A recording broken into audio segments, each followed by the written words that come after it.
an exotoxylixin. An exotoxylixin. Exotoxylixin. Exotoxylixin.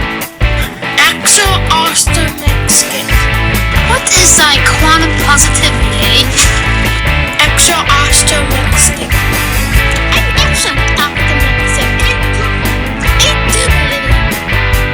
I'm extra optimistic.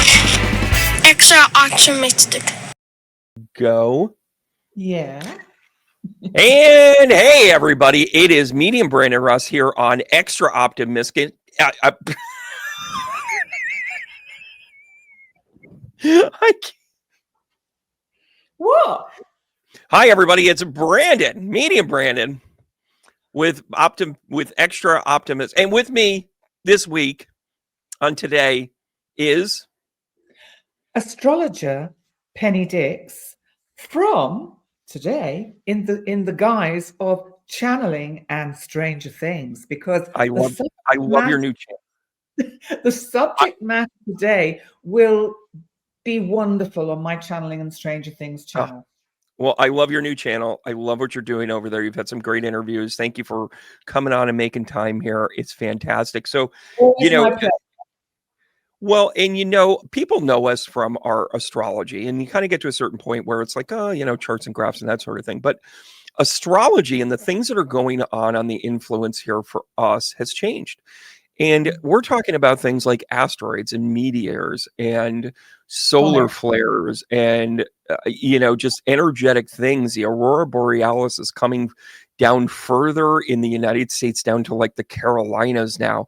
Like something's going on. And you are the foremost expert in my life of having this kind of like work through brain about what's going on with these meteors, these comets, and that sort of thing. And I'll start with this question. We'll get to the why a little bit later, but what are some of the things that I think that everybody needs to be aware of as we hit some of these, as we have this 3-eye atlas coming close, the alignment that's going to be happening, which again, astrologically is a huge thing too. Just kind of an overview, and then we'll start to pick it apart. What do you think is going on here? Well, I didn't particularly want to talk about astrology, but I don't think I can leave that bit out, because with the arrival of, over the last few years, we've had 2 other what they call interstellar objects.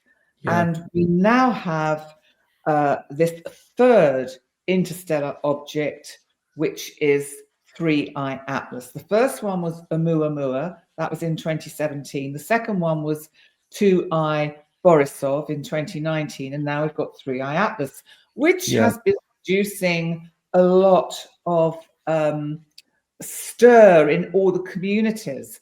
And I do want to say, before I go further, that I want to credit a lot of the information that I may pass on to what I have learnt from listening to Stefan Burns, who is the geophysicist. And he recently did an excellent interview with Pam Gregory, the astrologer. But Stefan Burns is an expert on solar weather, solar activity, everything you've been talking about with the aurora borealis. Why are you laughing, Brad? I'm laughing because I remember the other morning when I sent you that video, the thing that I thought of is like...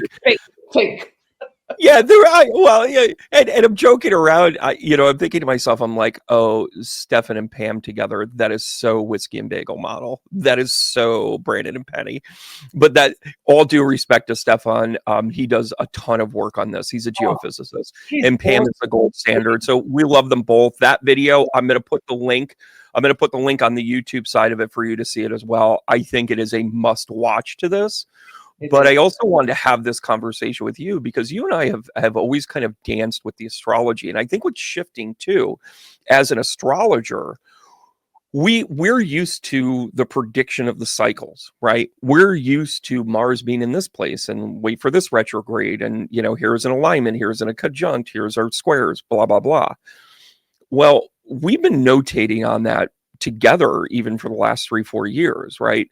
Well, here comes a curveball of an anomaly. Here comes this meteor that is affecting everything from gravitational pull to what they're talking about. It's not a meteor. They're not quite sure what 3i Atlas is. Yeah. It kind of looks like a comet. So the most likely interpretation is it's a comet. However, there have been a lot of stories going around, which I have no idea if there is really any credible evidence to suggest it is something that is, what's the word, of alien origin, in the sense it's some kind of alien technology.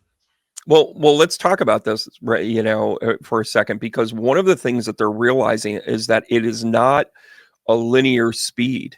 You know, it traditionally either will move, you know, something like this will stay pretty constant, but then lose, you know, 1 millisecond per 100,000 miles or whatever. Like there's some equation, right, of the action until it's acted upon, right? An object in motion will stay in motion, right? Physics 101. However, what they're realizing is that this is slowing down and speeding up. That's the first thing that like steps out at this. So that interstellar thing is like, were you sent here from somewhere else? That's step one. Step two is that they're also talking about how this seems to be leaving a trail that is different than other meteors. In other words, it's almost like it's seeding things as it goes, which is a completely different thing. What's your take on that? I mean, if our theory of like this being aliens and they're seeding things, like what are we in for? What are they seeding? Well, interestingly, about 10 days ago, I had the English astrologer Steve Judd on channeling things, and we talked about, amongst other things, we talked about crop circles, because that's a great passion of his. And we talked about 3i Atlas. And so I have to credit this little next bit to him, because I hadn't thought of it this way. You've brought it up, Brandon, which is that he said, let's think about when the Earth is far enough round on its orbit round the sun that it will be connecting with the tail of 3i Atlas, because he said in that, what is being seeded on Earth. So that's really what you were saying, isn't it? Yeah, and it's I mean, these are the things. I mean, he's come up with a theory with it. And by the way, that was another fantastic watch. I'll have it in my YouTube as well. But then there's also the other part of this too, that is also how much of this is like, okay, we're going to be optimistic for a minute and be like, okay, they're giving us stuff, right? We're experiencing these things, you know, and of course our military industrial complex in this world, and it's a world problem. The US is leading it, but it's a world problem where we're going to get so excited that like we're like whatever, and they'll be like, well, what if it's bad? What if they're going to invade us? What if they're going to, oh gosh, guys, if they wanted to eliminate us, they would have. Like there's a useful connection here. But I also remember in one of the classes that I teach, I talk about the John Frum movement, which is a really kind of important thing that happened during World War II. And what that is a lot of the small islands in the Pacific were used as like jumping points and refuel stations. Well, what the U.S. Army would do, U.S. military would give them care packages. So they would basically say, here's food for 6 months. You don't have to hunt and fish anymore. Here you go. And then you become reliant, and it's this codependency and that sort of thing. Well, after the war, they didn't have that anymore. So it was like, then they were like, how did we upset the gods? How did we upset these things? And by the way, that is very consistent with Mesopotamians' belief system, and even Zoroastrian, where it was connected to the Anunnaki, where it was like, Anunnaki, come back to this, right? So, you know, and by the way, it was called the John Frum movement because John was such a popular name. And when the soldiers would meet them, they'd say, hey, I'm John from Cleveland. I'm John from New York. So it became the John Frum, movement. So I think this is applicable here because what are they bringing to us? And is it something that we can assimilate to? We've been talking about elevation for a long time in the spiritual community. Yeah. Where do you think this is leading us to?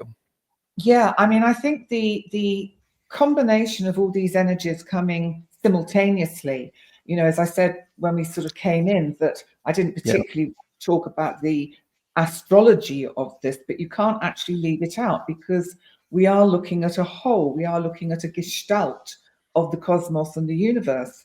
And the fact that Pluto is in Aquarius and Uranus is going to go, it's going to slip back into Taurus, but then it will go back into Gemini next year. You've got these mega outer planets who represent boldly going where no one has gone before, in the sense of the true Star Trek kind of idea. And you have this energy, and then simultaneously you're getting not just Three-Eye Atlas hurtling into our solar system, but you're also getting, I believe there are 7 other objects which may or may not be comets that have recently been spotted. I'm not sure if they're interstellar, which means they would have come from outside our solar system, or whether they are from the Oort cloud or the asteroid belt. But I think to come back to answer your question, which I've sort of gone around the hills a bit to do it, but I think we have to look at the fact that in my feeling, intuition, understanding, and certainly Stefan Burns backs this up, in that everything is conscious. So that the sun has consciousness, the moon has consciousness. And listen, I'm sorry, I don't want to interrupt you there. Go ahead. No. And so if we get our concept or our frequency onto every single object out there, as well as every object in here, this cup is conscious, you know. Yes, 100%. Everything is consciousness in some form or other. Well, and I'm gonna give you some facts here that will absolutely back this up, because first of all, those of you that are tuning in and watching Penny and I completely what we would call otherwise behaving ourselves is our own evolution, right? It's our own thing where we looked at each other and said, if we're going to be leaders in this, and we need to do this a little bit differently. Hey everybody, Medium Brandon Russ. So glad that you joined me here to learn a little bit more about the astrology for your journey class coming up. By the way, this is not just your ordinary run-in-the-mill astrology class. No. This is a simplified one. I've been teaching astrology now for about 5 or 6 years. And one of the things that I've realized is that when people start getting to astrology, they get overwhelmed very quickly. Well, I'm actually doing you a favor. For the past 9 months, I've actually been developing a class that will actually simplify everything. Yes, we're going to talk about the signs. Yes, we're going to talk about the planets and the houses, and we're going to break it down into an easy equation for you to understand it. Also, with this class, you're going to understand the cycles of the moon. You're going to understand the impact of what happens during a conjunct versus a square. You're going to understand what it means for your chart, because your chart is how you're going to learn it. And let's not stop there, everybody. I've got another fun thing coming up here, and that is Paige's journal. By the way, right now, Paige doesn't mean a whole lot to you right now, but she's about to become very important into your life. She's actually a character in an upcoming book that I have coming out, and she is the ultimate teacher. By the way, she's also a shapeshifter and a time traveler and a super manifestor, but we won't get into that right now. Right now, what we're going to talk about is her journal. Now, this is a year-long exploration of who you are in journaling, how you go about things. I'm going to share more with you down the road about this in particular, but know this for the astrology for the journey class. We're going to actually be taking pages out of this journal to show you how to work with your astrology every day. Oh, and by the way, in Paige's journal, you're also going to be working with tarot. You're also going to be working with dream journaling. It's really kind of a super mega journal for your journey. So what you're going to do right now is you're going to sign up for this awesome super duper class called Astrology for Your Journey. This is your opportunity to work with me here for the next couple of weeks to understand your astrology. You're also going to get the classes into your inbox as well. And most importantly, we're going to be taking pages out of, well, Paige's journal. You're going to love this class if you've ever taken an astrology class and walked out of it going, I don't know what the heck just happened here. This is going to break it down so you understand it. Now, you got to do the work, don't get me wrong, but you're going to have the tools that you need in your inbox every single week to do this. Yes, there's homework. Yes, there's discussion. Yes, we break down your chart. Astrology is very important to everybody in your journey, not only because of your destiny, but also the moods that you might be in, the energy that's going on in the universe. This is your way to decode it and help you on your journey. Well, guys, I want to thank you guys for tuning in. Click down below, sign up today, and I'm telling you, when we get started on October the 21st, you're going to go headlong into astrology, and you're going to come out the other end understanding what it means to you. Can't wait to teach you. Heart taps. Keep going. One. That's personal. But I also want to point out that the JSW telescope is actually part of the reason why we have made so many advances in the last 6 to 10 months in our own consciousness, because faith is where science hasn't proven yet, right? We don't have a fact, so we have to believe that it's there. Well, JSW is a telescope that, and when you see it uses technology from bees. It has a honeycomb model to it. So here are the bees showing us the way to communicate and the way to harvest energy in these tight-knit, hexagons. And then they finally use it on that because they're like, well, not only does it look cool, but it also serves a primary function. Like, there is a functionality to consciousness too. And I mean, I'll give you another thing that I'm just loving astronomy right now as much as I am astrology. Yeah. They've recently discovered that Pluto is, at first they were like, oh my gosh, we have another planet here. What they've realized is that the moon, one of the moons to Pluto, is actually more of a planetoid that is actually, it's not revolving around Pluto, it is pushing and pulling. So it's actually a binary planetary system. We did not know that a year ago. No, I know. And that, go on. No, I think that's what's so interesting about the Pluto in Aquarius, Uranus, Aquarius going into Gemini. They all represent anything that is out there, interstellar, cosmology, astronomy. And, it does feel as if we are reaching a kind of collective crescendo, and it links in with, as you were saying, and a lot of, do we want to call them light workers, channelers, astrologers, are saying that we are experiencing almost like it's just a DNA upgrade and a raising of human consciousness. So consciousness is being elevated to a frequency that we haven't been on before. Yeah. So that this, the idea that everything out there is conscious, I think is fascinating, including 3i Atlas. So, you could say, actually, yes, it is the alien. The aliens are making contact with us, but maybe not quite in the way we expect. You just nailed it. So what do you think we have to be ready for? I mean, and this is something where I think you can pull from your own experiences where, for me, I lost my mom earlier this year, and I have just had such a calling back to nature. And interestingly enough, both Pam Gregory and Stefan both talked about their need to be outside. Pam talked about, signing up for some shaman classes. Stefan's like, yeah, I've been doing a lot more outside. It's more stargazing, more like, hey, I'm going to get out here. For me, it was about the sullen point of, like, I was always drawn to trees. Like, my business names are trees, my, whatever. How are you assimilating this? Like, what are you going through in your quote unquote upgrade? Because it's clearly happening. Yeah.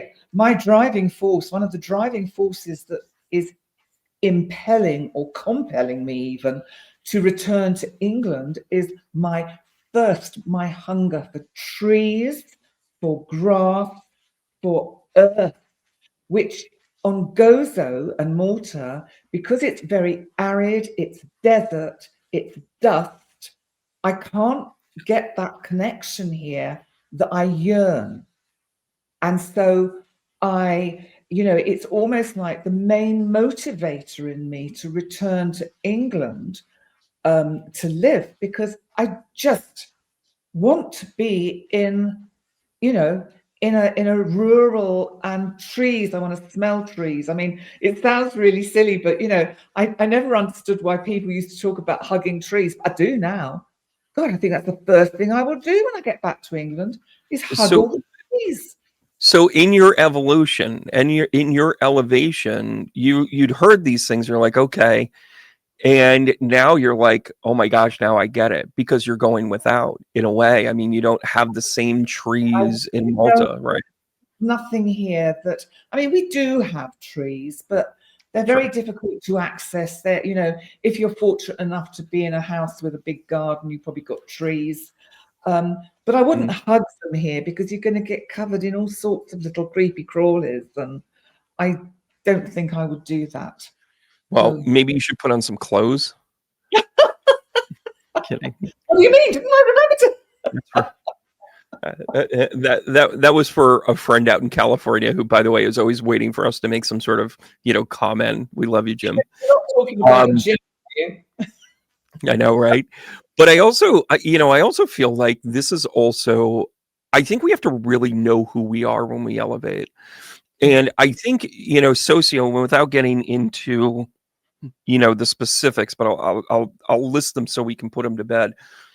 We're seeing how the United States leadership is just off the rails. Like, it is incoherent. It is, when it stands up in front of the international community, it's embarrassing, right? Let's just call it what it is.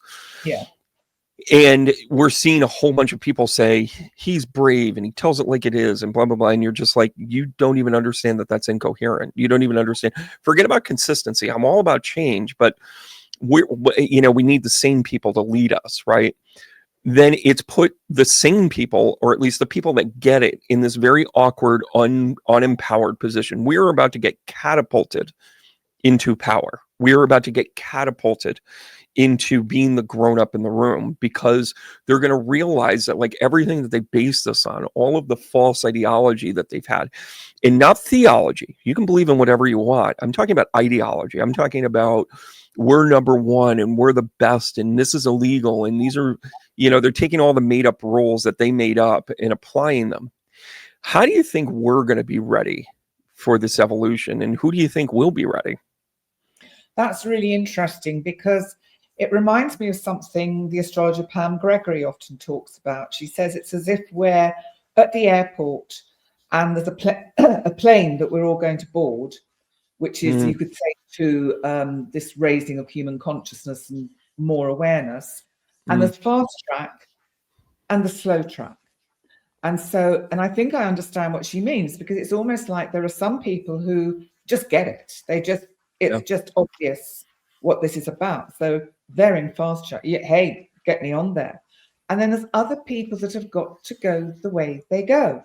And the thing is, I think that with this whole raising, as we talk or discuss, of human consciousness and awareness, it doesn't matter if you're someone who doesn't feel it, doesn't get it, somehow thinks, sounds like, load of rubbish to me.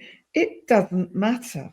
It actually doesn't matter, because we are all going on the same path. And I think that there's something about the choice we've made when we've come into this lifetime, which has been about, some of us have chosen to really explore this territory and be part of the sort of pioneer group of enabling and empowering others to also elevate their consciousness. And then there are the ones that choose not to. And that's actually okay. It doesn't mean something terrible is going to happen to them. It's just that there are some people who are going to sort of be in a state or stage of consciousness. I mean, this is what I feel anyway, that somehow, well, I think, let me bring it back down to me. I think for me, it's going to feel like this is what it was all about. This is what everything has been about. I feel an incredible sense of relief right now because I'm starting to see that there's an outcome. I still don't know what it is. Like I'm not in the game of predicting the outcome of what this elevation is because they're going to purposely not tell me. I mean, they purposely don't give me the full perspective in a reading, but I somehow have an understanding of it. Like I know I need to respect it. I might not necessarily need to know the details. Yeah. But I think you touch on something else here too, that you have people that have been on spiritual paths for different reasons. And now you're basically applauding the idea that there's an outcome that like, this is what's worth it. This is where faith is. And one of the things that I've noticed too, and I've tried to conceptualize this, sometimes trying to be, witty with a post or whatever. But at the end of the day, what I'm really recognizing in my studies, you have people that are wholesale going with this very kind of traditional, archaic, faith-based, whether you're talking about Jesus or whether you're talking about Muhammad, whether you're talking about, the Judeo-Christian God. And it's all about tradition and it's all about being held back in roles of women and blah, blah, blah. And you're like, okay. And then on the other side of it, it is about the enlightening from within. It is much more about the Gnostic Gospels. It is much more about the Kabbalah. It is about the mysticism, right? Yes. Are you feeling that too? Oh yes. Now I'm trying to think where I heard somebody talking about that. It wasn't Stefan Burns.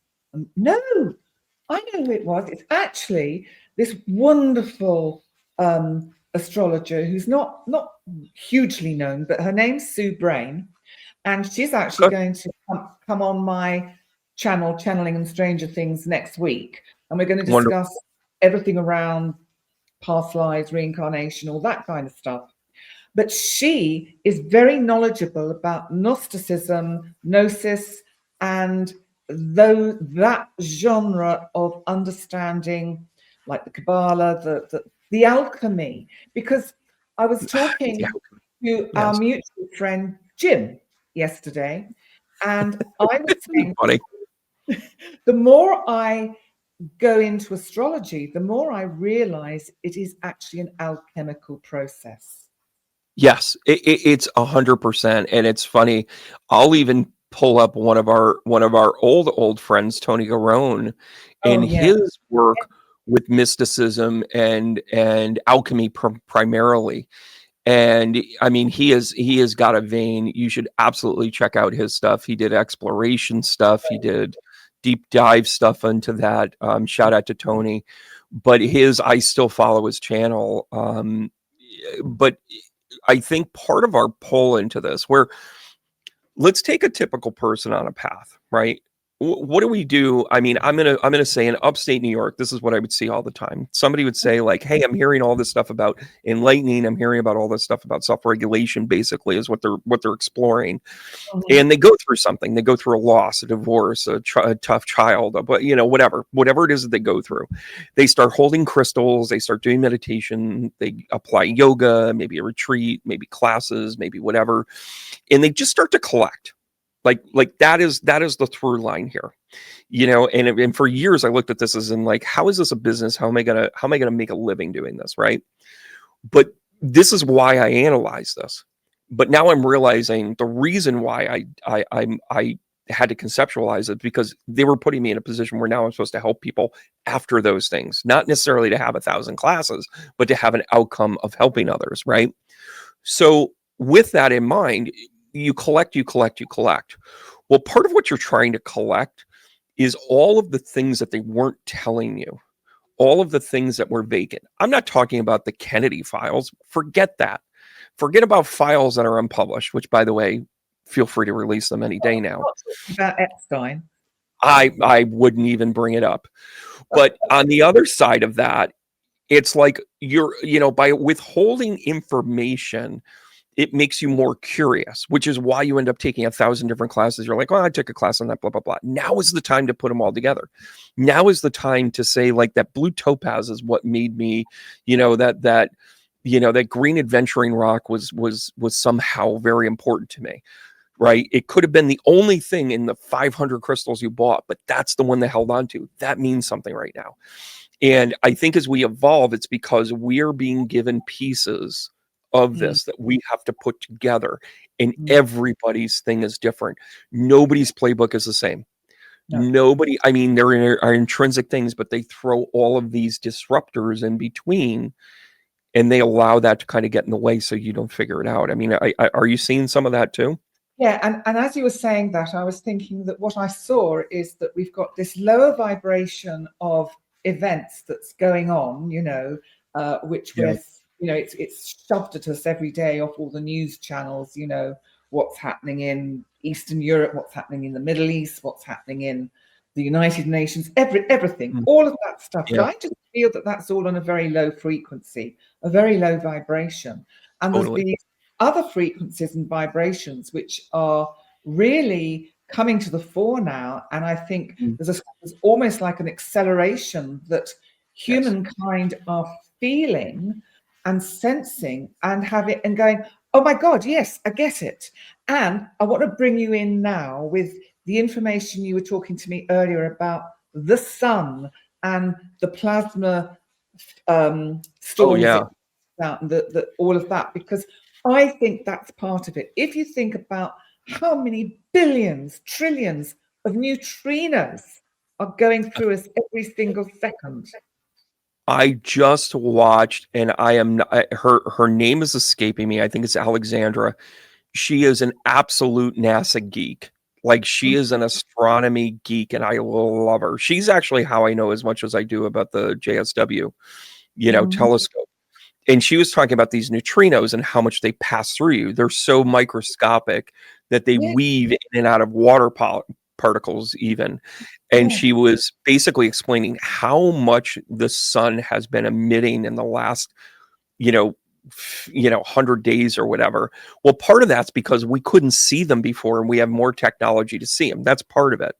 But then the other part of it goes into this idea that maybe the sun is trying to defend us away from these foreign particles. And again, it's that model when you're in college and you've been under whatever, foreign chemical, and then you're like, you know what? The molecule looks like a solar system, man. And then you're like, yeah, man, we're just in somebody's eyebrow. Like, it's the shit that you said back then, right?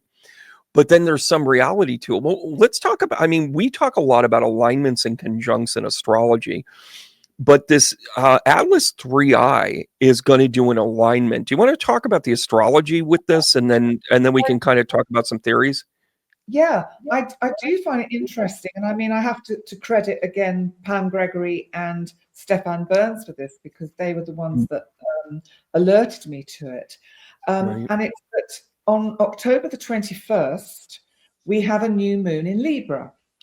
And the 3I Atlas will be what's called perihelion with the sun, which means it's actually conjunct the sun, but it'll actually be right behind the sun, and there will be a perfect alignment from 3I Atlas, the sun, the moon turning new, and planet Earth on the 21st of October.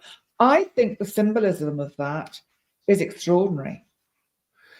Yeah, that is so significant to us. That is so significant to astrologers, right? And astronomers, astronomers are going to look at it as the gravity, right? They're going to look at it as the gravitational force, how Atlas 3I is utilizing the sun as a slingshot, right? And here's the other part about this too. Atlas 3I, much in the way of like say Halley's Comet, is actually in an elliptical like run. That's like right now. So realistically, it's supposed to come back in 60 years and be even closer than where it was. 3I Atlas? Correct. 3I Atlas. Oh, I hadn't heard that. Okay. Oh yeah. Because it's in an elliptical motion where it's like, if it's maintains, but that's the other thing too. It was because they were trying to calculate the elliptical nature of it, that they were also realizing that, oh, this might come back. But then they're like, but it's slowing down and it's speeding up and it's emitting things and it's losing things. Is it breaking up? Is it whatever? So all these questions are coming in. But this alignment of 3i Atlas basically behind the sun as it's coming around the mountain. And then you have, the sun, the moon, and the earth all together. Yeah. That's significant energetically, right? That energy is extraordinary. Yeah. And don't you feel too that, well, what do you think that energy is? What do you think what should we prepare ourselves for? Well, I actually feel it's very positive because it's a new moon, first of all. Secondly, it's in Libra, which is awesome because Libra is about harmony and balance, amongst other things. Correct. And justice and truth, so that God help us if it was in Scorpio. It's funny. We always like to throw Scorpio in the mix of all of that, but Scorpio just represents wrestling with our demons. But with this in the new moon in Libra, this is very much about that balance, and remember some key things about the sign of Libra. It is the only one that is not an animal or a person. It is the only one that is an inanimate object. So it is, maybe this is our recollection of like our relationship with things, where which one of these is not like the other. It's not necessarily an outlier. Maybe it's an inclusive thing. And I've always believed that astrology was meant to be inclusive. You have to take the good, take the bad, take them all, and there you have astrology. So having an inanimate object and have the scales be the thing of the lesson is really, really important. And this too, just like we're talking about, government files being released, not being released, whatever. We also have the natural ignorance to this too. We didn't have the technology to see these asteroids, or, these things would fly by and somebody would say like, oh, what was this? Well, since we didn't have access to bigger knowledge, they would just say, well, it was a comet in the night. Meanwhile, this Atlas 3i could have passed us 5 other times. But the way the country runs, they ain't going to tell us. No. But now, since it's on a public network, since it's whatever, don't forget, 4 years ago, Congress held hearings specifically about alien contact. So it was preparing us for things. I mean, the United States government they still have the muscle of CYA. They want to cover their ass. But on the other side, they also want to prepare you. They also want to do these dog whistles, these whatever. And it's kind of like they don't always say what they mean, right? They're a terrible communicator, but then they're a very effective communicator because they're like, see, I said it. So you have to decode it. And I think part of the reason why they were preparing us is because they knew that as technology was amping up and our knowledge base was going to amp up, that it wasn't about a conspiracy anymore. Just accept that we have had a very dubious relationship with the truth. We just have. Instead of thinking we have to go after this politician or this government or this whatever, this is why people like you and I have been saying for a long time, the behaviors of dictators are not going to last. Astrologically, and now we're seeing evidence that like there's an elevation happening that's going to leave it behind. I mean, if somebody declares war and nobody shows up for it, are we really at war? That's kind of where we're at. It's kind of like we're unsubscribing to these other people's like, that's why we've got this last great thing of patriotism. It's horse hockey. It is horse hockey. But anyways, I'm going down a rabbit hole, which you love. Yeah, love. So consciously, what are some of the things that you're seeing personally that these, and again, I don't know if I want to talk about gravitation or, the sun's emitting, like what do you think the sun is trying to tell us? There we go. That's a great question in there. That's an interesting one. Okay, so what I'll do is I'll say the first thing that comes in, which is I think it's part of it's endeavoring to empower us and wake us up and remind us, or get us to remember who we are, and that we are all part of the divine source, and we are all part of this really collective consciousness, and the spark of energy and consciousness that inhabits every physical being, whether it's an animal, an insect, us, whatever. We're all interconnected, and at the moment, what's happened is we've been separated. All our countries are separated by borders, and I just wonder whether the sun, let's just sort of imagine that the sun is saying, hey guys, when are you going to realize that you need to be united? Because if one day Mr. Alien comes from another part of the galaxy and he's not very friendly, what are you going to do? What are you going to do? Are you going to fight amongst yourselves? Or are you actually going to band together, unite together as one, which is what you've always been? Yeah, I love that remembering thing, because I think that and by the way, I don't think I could speak like this unless I was at Shasta, unless I went to Mount Shasta. Like, that was very important to me, because how they showed it to me and what they showed to me was very cathartic, but validating at the same time, because what I started to realize was that, people on the top of this mountain were clueless as to what was going on down below. They don't care who's in the presidency. They don't care what law was passed.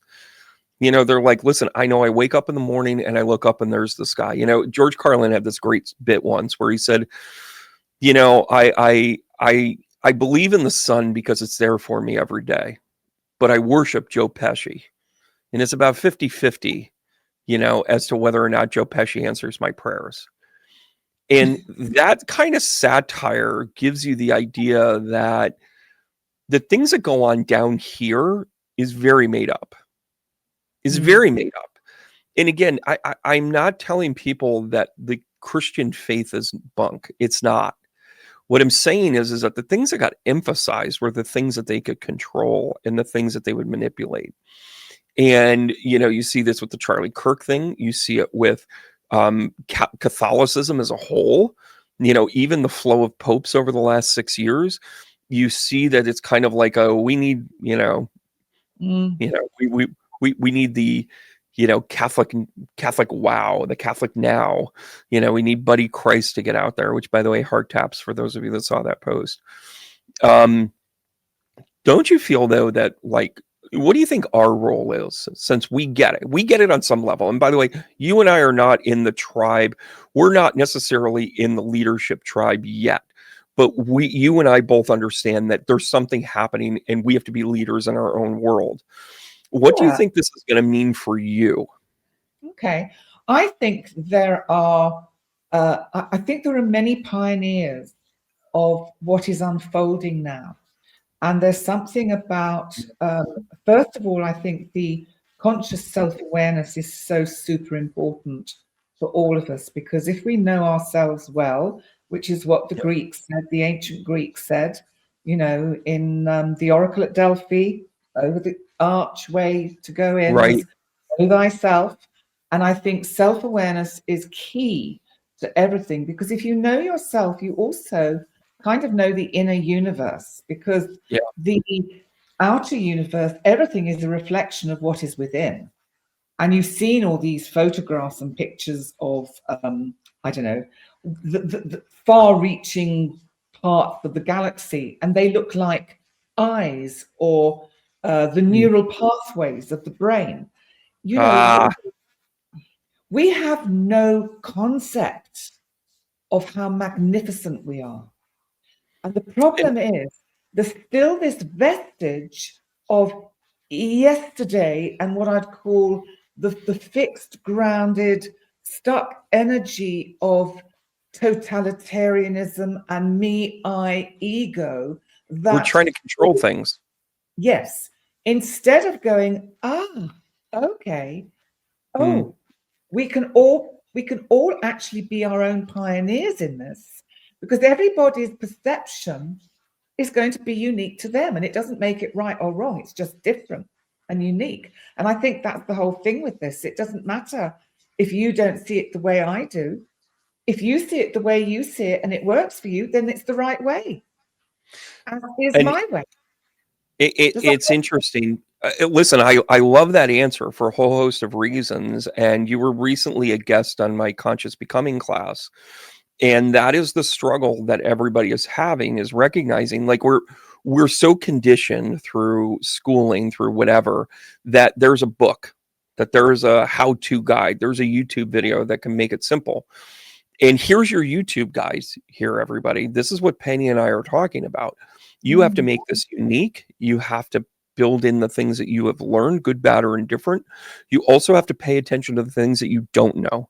And that is the hardest thing to this, because you think that you're shaming your, previous teacher because they didn't show you something. They were accepted into a system that didn't allow them to, but they did the best they could. Now it's up to you to take that knowledge and expand on it. This have and have not thing of knowledge is really the battle. And by the way, that was the same battle with the Anunnaki. That was the same battle, with Horus and Set. It was it is the Garden of Eden. Why Atlantis fell, and Atlantis, Lemurian. Uriah fell, and 100%. And it is a constant. Why would that change? It hasn't. It is, I think society wise, we're like ready to argue the idiocracy, literally. But what the opportunity is also to realize, like, here's my battleground. I'm not going to argue with them anymore. Like, it's not my job to convince you. Give me the people that want to understand the other side. I'm all in. I'm all in. And I you know what I mean? I also think that I've really shifted from mediumship to quantum physics understanding. Like, I think I'm communicating with dead people, sure. But I thought it was like my guides were were co-creating with me. And, these things were kind of happening because that was a visualization I got through whatever teacher taught me that. Now I'm starting to realize that I'm getting hooked into a wavelength. They're bringing me to a place. Yes. And that idea of a wavelength and a different understanding of things, where, I even look at our evolution, of knowing one another. It was very kind of non-cerebral reaction. And now we're like having the most intense and amazing conversations, which is stimulating on a way that, like, was finally what I was craving the whole time. I just didn't know it. Right. And I think you've also kind of seen this too, where, how do you talk about your shift in the last couple of years?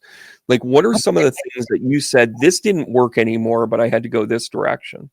I'd say my shift in the last couple of months, in fact, the last couple of weeks, to be quite honest. Same. I think it's been an acceleration. I think it's been an acceleration of what was going on, but go ahead. I started it this week, and it was just an idea, and it's on my channel, Channeling and Stranger Things. Every Wednesday, I'm going to do a short video. I don't know, it'll be 30 minutes, maybe 40 minutes, with me exploring and understanding for myself about the idea of finding the right frequency to attract or inhabit, be consciously on the thread timeline of that where my consciousness really wishes to be. And so I worked out, it came to me that if I do this kind of publicly as a video every week, each week, we will hopefully, what will happen is I will understand more, I will learn more, and people that join in the video watching it weekly will also, and then they may think, oh, but for me, it's happening this way. And they can let me know in the comments. And so we collate. I love that idea for you. Experience and understanding and information. And this is how we proceed forward, because I think there are many, many, many Brandons, many, many, many Pennies well, maybe, but do you know what I mean? We can still keep our unique sovereignty, but recognize other. But we're pioneers. Correct.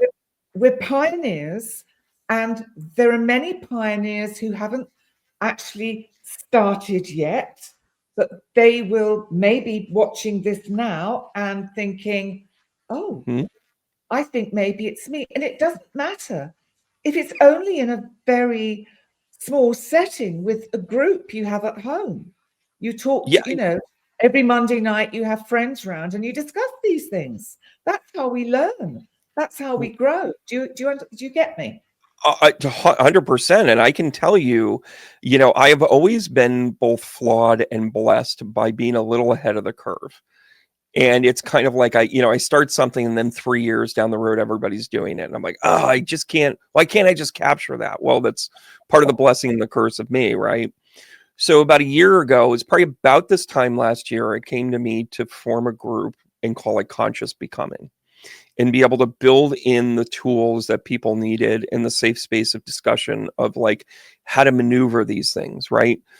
And, a couple of things that intrinsically happens to everybody in this is they get hit with they know they're called to something else. They know they're meant to kind of be catapulted into something else.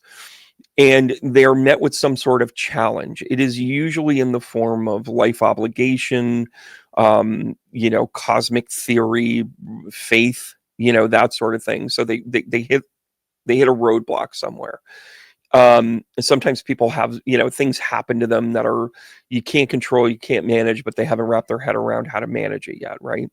And then the outcome-based goal is, how do you recognize that as your personal uniqueness, and then how do you tailor that to become the unique influence that you need to be, that pioneer part of it. And I think that's brilliant. I think it's beautiful. I think it is, it's going to allow us to ascend. And you were bringing up all the other people. The part I wanted to interject there is, and we're not in competition. That is the human flaw. It's it's like Rupert Sheldrake's morphic resonance. There will be many, many, many, many people who will either come across this video by chance or will be thinking about it and come up with these ideas themselves. They will just think, oh, I know, maybe I'll start a discussion group for anyone in my neighborhood who is interested to talk about this kind of feeling that things are changing in the world, in our consciousness. And actually, that's really what needs to happen. Do you think? I think yes. Yes and yes. And I also think our role, you and I, our role is to be their cheerleader. Our role is to not be like, well, they're not going to make it or whatever. For us to interject in a way where we know we're helping the greater good. This is that Aquarian piece to it, to say to somebody, well, what about this? Well, how about that? Sure, I'd be happy to talk to your group. Or yeah, I'd be happy to connect with you. It's like, people talk to me about things like, let me take a basic thing. Like in the United States, this is a common thing where people kind of turn to witches when they first get into this work because it's what they have access to. Well, some people are like, I'm Wiccan because I've identified it. And what they've done is like a replacement theory. They've taken whatever their faith and religion was, didn't like their parents for forcing them into it, and then replace it with well, I'm a Wiccan. Well, you have wasted an opportunity for the grandiose idea that you can say there is something else out there, but you jumped to the closest ship when you had an entire port full of ships, right? You should explore the Judaism ship. You should explore the Taoism. You should explore Taoism. You should explore Buddhist. Islam. You should explore these things because it will make you a better and more well-rounded person. But when you only jump from ship to ship, it is because you're doing it because you're scared, because you want that comfort of, well, I no longer talk about God, I talk about the universe. You're full of shit. Excuse my French, but you are. Because what you've done is you haven't accepted the universe. You just found another set of words to make you feel comfortable like you did when you were in church when you were 10 years old. And the exploration of faith, the exploration of the unknown, let's not call it faith anymore. The exploration of the unknown. It's not trying to quantify the validity of a man that was on Earth 2,000 years ago. It is about the validity that we are wired in a certain way that calls us to explore this, to pick it apart, to find answers. And if you are sitting in one of these earth-based faiths right now, solely, I'm not saying you can't have your faith, but if you think this is the end all, the be all, you are selling your journey short. 100%. Yeah. That's what Penny and I are actually talking about. We're talking about expanding. We're seeing this 3-eye atlas and we're giving each other a high five. And they're like, this is what we've been waiting for. We've been looking at Mars. We've been looking at Venus. We know the cycles of Jupiter. We have debated the size of the moon and its placement to be too perfect. We've done all of those things. Now we need something else. Is this tail going to be some sort of cosmic energy seedings that the people that I want to know your take on 3-eye atlas. What's your take on it? I think that 3-eye atlas is one of many. I think 3-eye atlas is something that we have experienced before, because don't forget, remember in, like, I'm going to go back to 1986. I was a cool 13 years old. All of the planets were in alignment, like literally through the universe. It was 1986. And I remember some wacky zoo radio show was like, you know how to make sure that the earth doesn't get pulled apart? You need to make sure that you push against the ground. Well, it was kind of a hokey, let's see how many people push against the ground to keep the earth together. Well, I'm out there at 13 years old in the playground pushing against the asphalt, and people are like, what the frick are you doing? I'm like, well, let me tell you something. Hidden knowledge. Hidden knowledge from Tad Pendleton, from the Wacky Zoo show here on Fly 92, everybody. Todd Pettengill, who went on to the WWF. Anyway, so that being said, it's like, I go back to that time where it was like, that was our ignorance. That was where we were at. That's where, zany zoo morning shows could pull off, making a 13-year-old look like an idiot. Like, okay. Now, I want to fast forward that's what our knowledge was. Now we're gaining more and more knowledge. We're sending Voyager 1 and Voyager 2, and we're getting this data back over these years. And our technology is finally to a point where, people are worried about AI. Okay, AI is another conversation. We should do that next time around. But the idea that AI, when used properly, can help us understand the gaps. That's what it does. It is an incredible amount of information into a short period of time that we can comprehend. At the end of the day, that's truly what AI is, right? Aside from its predictable outcome variables and that sort of thing, and it analyzes what you're likely going to do, that's a little scary. But the parts about collecting data so that then you can have it in a nice knit thing is very important. I think Atlas 3-eye is of one many. Again, this is what they show me. I think we have been visited before because there have been other times in this journey where people are like, I don't know what this is, but I am elevating. Is it the sun? Is it more plasma? Is it a solar flare? Is it this, that, and the other thing? Because that was the anomaly we talked about. Because we weren't talking about, well, you have, Mars and Venus conjunct, so there's going to be some kind of, he said, she said stuff going on. So astrologers were kind of talking about it. Now that we have more knowledge, it's a completely new book. It is a completely new book. And if you're not open and you haven't gotten your operating system to accept change and accept more information, you're screwed. The history teachers are important, but the history teachers are going to need to be able to recount this because we need to see the patterns. But they need to evolve too. Whereas the science teachers are like, this is good. This is new. We're just going to use the same equations until we're shown other equations. Right. So our problem solving ability and spiritual path are one and the same. And all of these times we thought it was sitting under a lotus tree. I think what Buddhism was showing us was wait. We'll send it to you. You got to wait a little bit. Be patient. Right. Well, I always love our time together. I think, You are an inspiration to me and others, and I have seen it from afar, and I've seen it up close. My class absolutely loved our time together, and I'd love to have more. You're welcome. And what a good group! What an amazing group of souls that are just trying to figure it out. And I'm honored to know them and lead them in whatever capacity I have. And with our time together, I hope everybody kind of sees where Penny and I are going with this, because it's important. Like, we've both had our own callings. We've had conversations. We got paired at that time for whatever reasons that we were, and we were smart enough not to ruin it. So pay attention to the things in your life and get ready for the upgrades, right? And Penny, plug your other channel again. I think people need to go and subscribe right now and go check out its content. This particular video is going to go on channeling and stranger things, which has only been since January.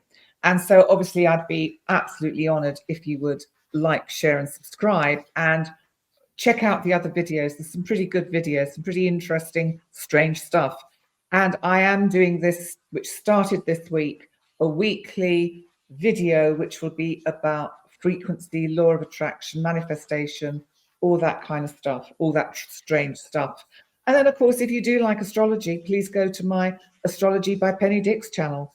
And I do regular videos there, the full moon, new moon, month ahead, live, weeks, and then... But we do a lot. And it's funny. I find this challenge too. I don't know what to talk about, so sometimes I don't talk about anything. Like, there's so many things in so many different directions and so many whatever. So I'm like, let me channel it into this. Let me focus in. And I think that even our, well, let me say it this way.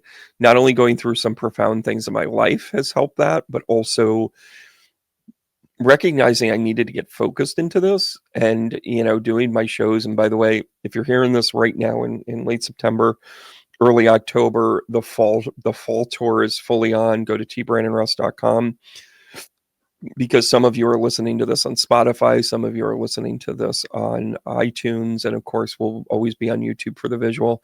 You're always going to want to get to the YouTube eventually, because I've got some slideshows, things to kind of show you as we're talking, so then you know what the heck we're talking about. But at any rate, Penny, you know what else? You know what hasn't changed for me though? What? Giving you the heart tap. No. All right, guys. Thanks so much for being part of Extra Optimistic. I can't think of a better way to wrap it up by giving you the heart taps to remind you to care and love for one another and to simply keep going. Penny, thanks again as always. Thank you for having me, Brandon. It's been awesome. You're the best, and I don't mean maybe. An extra for the city.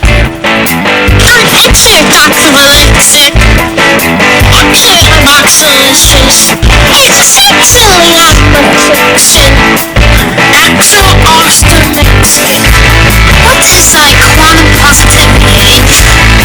Extra optimistic.